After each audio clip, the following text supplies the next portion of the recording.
Good day, my friend, and how are you doing? Trust your week has gone very well. It's another time on the Incubator Media Radio. Let's talk about it with King Emmanuel. And I have my brother and a friend that will be doing this together, Mr. Adeola Adeniran. Welcome to this section. Thank you very much for having me. Good day, everyone. All right. Thank you very much. And I'm sure you're anticipating. And today we're coming to discuss something that is important as well. Remember, when we started a few weeks back, I told you that it's going to be about talking about things that affect you internally in the family before we talk about outside. Because whatever that affects you inside determines how you respond, how you relate to people, to situation, to events outside. And today again we'll be looking at siblings rivalry in the family. I don't know if you have that experience. I don't know. It could be direct family, it could be immediate family, it could be extended family, as the case may be. We want to look at siblings rivalry today. We want to look at what it is, the causes, the effect on individual, and of course that is going to be a way out, which you're going to share with you certain tips that you can consider if you are found caught in the web of siblings rivalry. Without much ado, I will be going back to my brother and we'll be doing justice to this discussion today. Happy listening. Okay, thank you very much. Good day, everyone. Once again, it's good to be here. And when we talk about young people, just like he said, there is the family aspect, and then there is the external aspect, and then there is the internal aspect. And then there are a lot of issues that affect young people, and I'm sure that with time to come we'll be able to delve extensively to some of these issues like masturbation, issues like pornography, issues like dating, issues like academics, rape, assault, drug abuse, gambling, and you name it, anorexia, bulimia, various issues as it concerns young people. So with time, as you follow on with us, we'll be able to look at some of these issues extensively and as practically as possible. Today we're looking at sibling rivalries, and when we talk about sibling rivalries, we are talking about it's something that happens almost in almost every family. You're looking at jealousy or competition between siblings. By siblings, I mean brother to sister, sister to brother, and things like that. And mind you, sibling rivalries is not always negative. Sometimes it could be positive, and sometimes it also could be negative. By jealousy, there is what is called healthy jealousy. Let's say, for example, the brother had he wrote an exam and then he did very, very well. He scored excellently well, and then they gave him maybe your parents decided to give him a beautiful gift just to celebrate that achievement. And then, hey, you look at it and be like, wait a minute, they gave him this. Okay, when I'm going to write my own exam, I'm going to make sure that I get more than what he got, so that I can have a greater gift than what he had. That's like a rivalry, but it's healthy. But most of the time, the sibling rivalries most times are always not healthy. Always not healthy. You see all sort of you see abuse, you see physical and emotional assault begin to, like we say in local parlance, yap the brother and say, hey, look, I'm going to wash you, I'm going to look at what you did, look at this, look at that, and then, and sometimes even make the person feel bad. Maybe you are in the midst of your friends and your sister walks in or your brother walks in, and you just yab your sister in the presence of your friend, and they just laugh and all that, and this other person feel bad and say, oh, you did this to me, I will try as much as possible to retaliate and things like that. So sometimes you see fights between siblings, or they get into physical fights,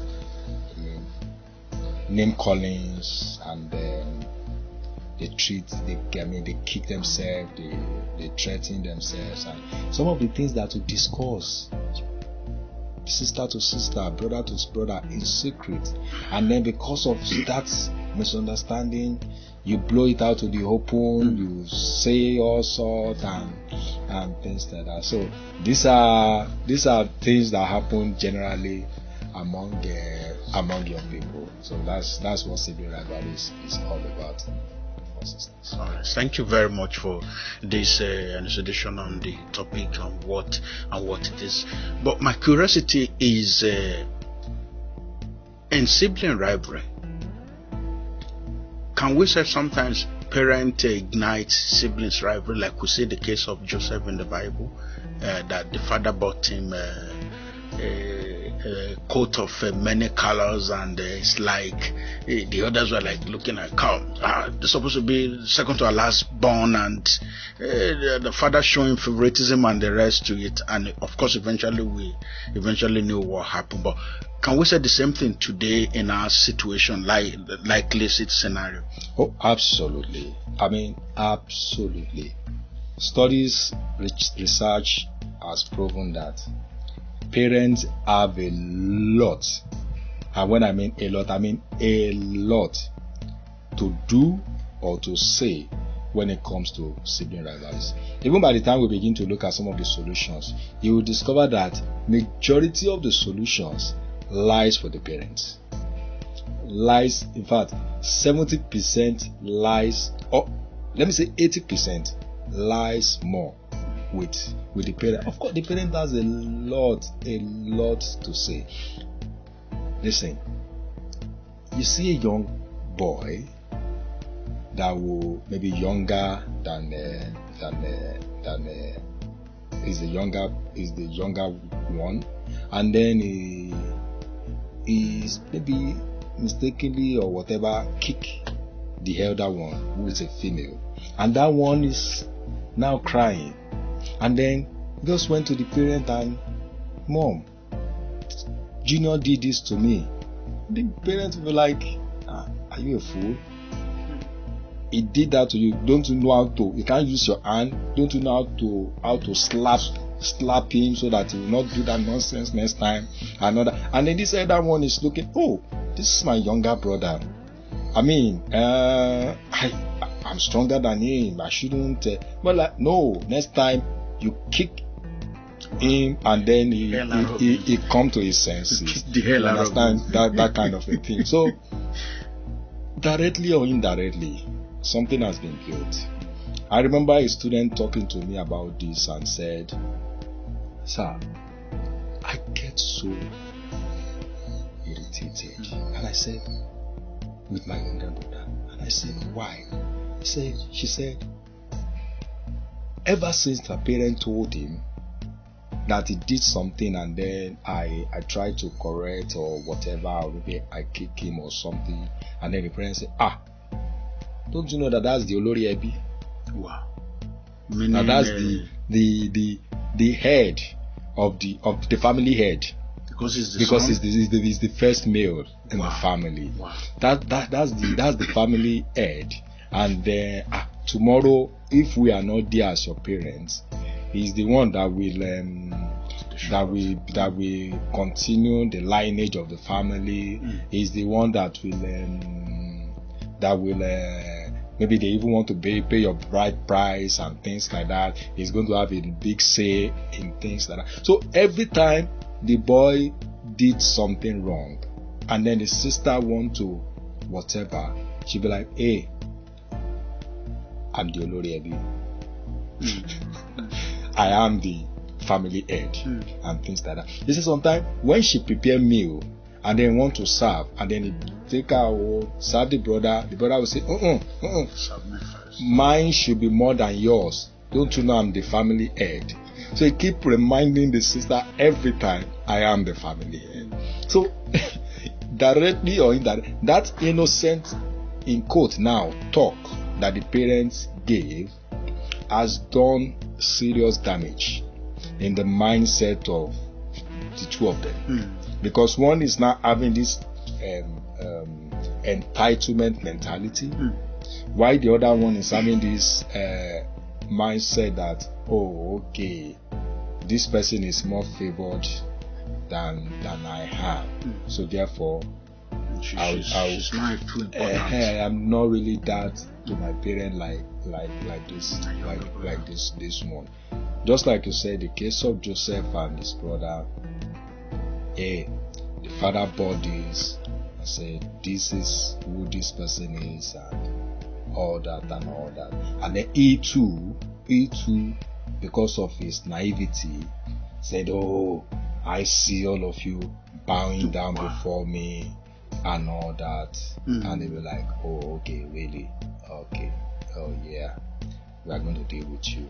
We will deal with you. So parents, in fact, a lot of time, contribute a lot to this issue.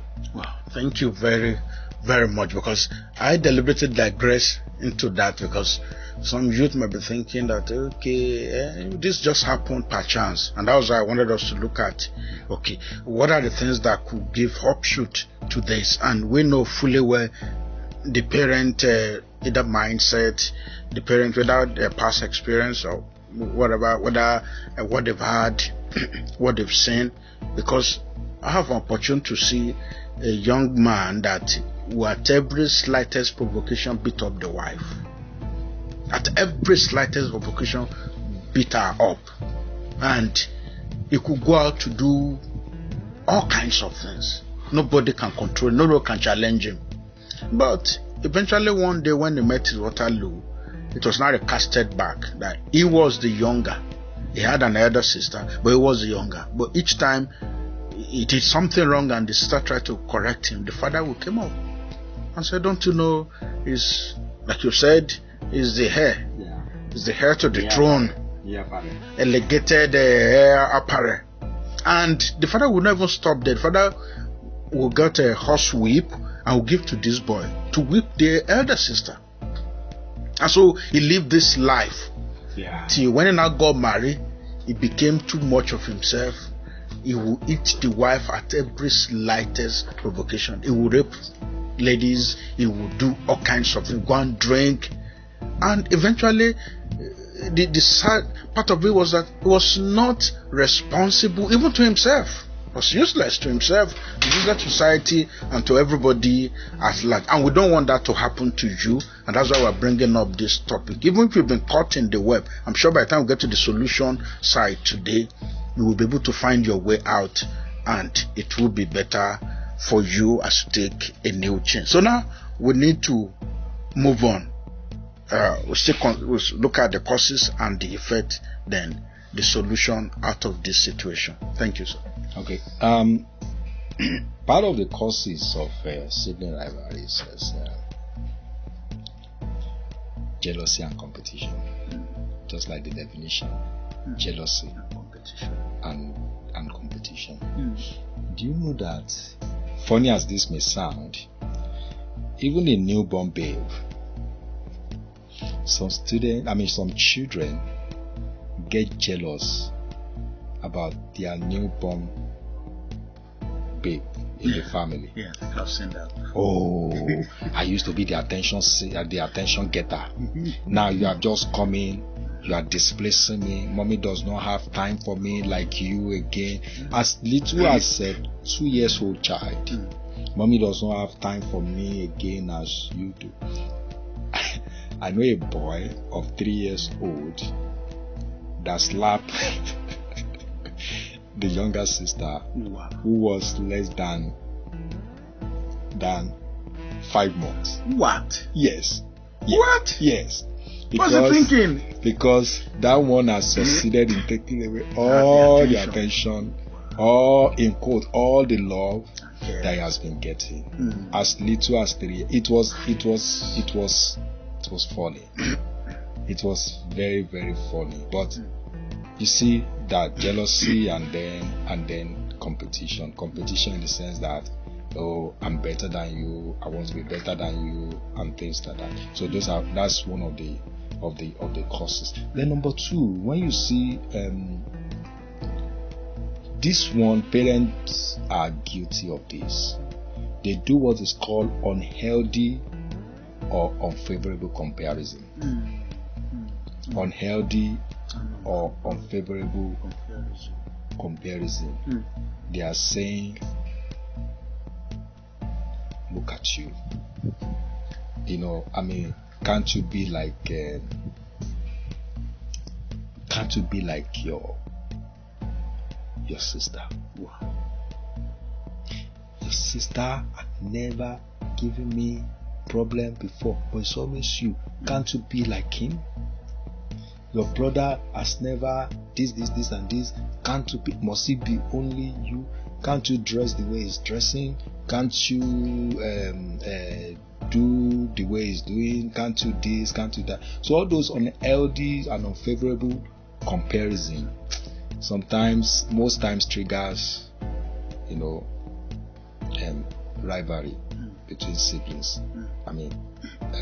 So this one will now feel, oh, okay, so he's the one that has acceptable behavior. So he's the good one. Oh, we are the bad one. Oh, okay, so we are the bad guys. Why we are the black sheep? Why is the good lamb and things like that? So it brings about unhealthy comparison. Sibling rivalries, and then you see sometimes that selfishness, and then especially when the resources is not much in the house, you just have a little. How do we share this? How do we share that? Oh, he's taking the larger chunk. Or must it always be you that is taking the larger chunk? How many years are you even older than me? Is it not just 1 year? Why is it that every time we want to share meat, you are the one that they will give it to? Why is it that when they want to give us money, they will give you first and ask you to share with others and things like that? So, and then the selfishness, and then this one is also saying, look, I am the eldest, okay, and as the eldest child, I should get more than every other person, and things like that. So this also brings a kind of rivalry. And then there's also the desire for attention. This child discovered that, okay, he has not been getting the attention that he ought to get from the parents, like things like that. So he will create, like I said at the other time, that when children are looking for attention that they don't get it, they will create something so that you can know that, hey, I'm here. And most of the time, the attention that they create will be something negative. Because positive things hardly get the commendation, the attention it derives, but it does negative things, just get that. And then if there is no family bonding, if most times family bonding is not there, and unfortunately that is one virtue that is being thrown away. Family bonding. I discovered that from research, readings, and things like that, most family values are being taught at the dining table back in the days. And even check out the white most of the time. That's why they don't joke with eating together on the table. That is when they have discussion. Profitable and healthy discussion. But at the table time. But yeah, nobody does that. And in fact, it's even a taboo for you to talk while eating. You have to keep your mouth shut and then be as let the dining table be as a graveyard as and once everybody just finish eating, go back to your respective whatever, and then family hardly even eat together. There is no bonding. Hardly do you see. Even family devotion is like a graveyard. It's like a rules and regulation setting. And when the family bonding, some that have it, yes, for those who. So that bonding is not there, then it causes a lot of thing. And then of course there is also stress and emotional release.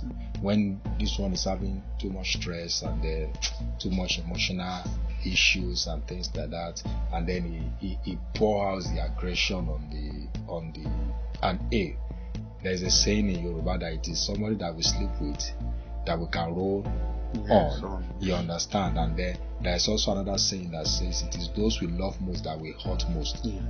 So when this person is stressed up or has emotional issues and that, you just take it out on this, and this one will not understand what is going on, and then you also want to either am I your am I your problem? Am I the one that is your problem? Can't you take your whatever SPA and things like that, and then you just see all that. And then like I said that sometimes parents endorse aggression. Like the example I gave, that the younger one eat the elder one, and then the parent like, no, next time he does that, just give him a good slap. You understand? He will come to his senses and things like that. So, and then that one has now seen that as a norm. Okay, if you just do any slight thing, okay, mom said I should give you a good slap, and then a slap, and then this one, oh, you slap me, want to retaliate back. And so parents directly or indirectly endorses aggression, and then like that. And then sometimes you also see that because of the children wanting to define themselves as they are growing up, they are now getting to understand that I am a sanguine. I'm not a choleric. I'm not phlegmatic. I'm not melancholy. This is the kind of person I have, and then okay, this is the kind of talent I have, and then this is the kind of things that are interest to me. So they want to go in a path that is different from their. For example, he is a sanguine. This is a melancholy to the core. He likes things to be organized this way. He just wants to scatter things. What is his own? Let everywhere be fun and be merry. He is saying, don't you have sense? Can't you just be sober for once and reflect? He is saying, hey, life is too short. Let's enjoy the best of life while we have the opportunity. And then you just see all those kind of conflict, and then rivalry can just spring up from there. So these are some of the reasons. I mean, some of the causes of sibling rivalries. I think it's really a long list, and I don't know where you find yourself. But what I've known, one thing is, when there is cause, there is equally an effect, and that is why you must look at whatever decision you've taken or whatever that has been conferred on you by the executive power that be in your family. You need to check it up again. How do you relate with others? Because tomorrow it might be your turn, and that's why you need to be careful how you treat others today. They may be up tomorrow and you are climbing up, and that's why we should be careful. Life is transient. No condition is permanent. Wherever you find yourself today, apply your senses and wisdom and deal with others in the way you want them to treat you. So without wasting time, we want to look at the effect of sibling rivalry. What effect will it be? Either on each of the children, on any of them, because it's going to rub on every one of them that is involved in this issue. And even the parent who will not be spared, and society at large. But let's look at the effect of siblings rivalry? Oh yeah. Well, when I started, I said sibling rivalries can be positive and negative. Yes. So the effect sometimes, especially when the rivalry is positive, it rubs off excellently well. I mean, excellently well. Why not try to be personal? But let me just give you this illustration.